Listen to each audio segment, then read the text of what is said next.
আমরা সিলেটের জাফলংয়ে এসেছি।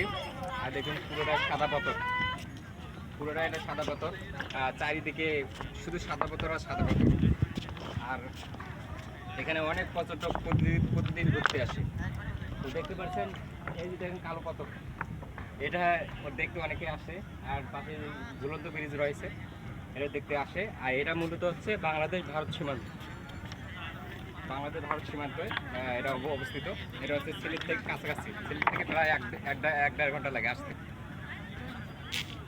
তো আপনারা চাইলেও আসতে পারেন। এখানে অনেক পর্যটক আসে, অনেকে ঘুরতে আসে, অনেকে মজা করে, অনেক সেলফি হয়। আর চারিদিকে দেখার মতো অনেক জায়গা আছে, অসংখ্য জায়গা রয়েছে।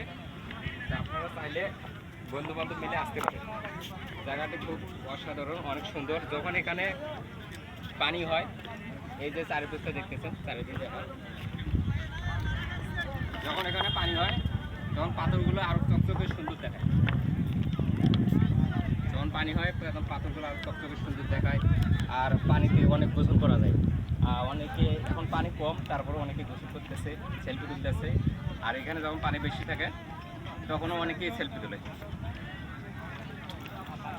এখানে অনেক আনন্দ করা যায়, অনেক সুন্দর একটা জায়গা, অনেক পর্যটক হয়েছে।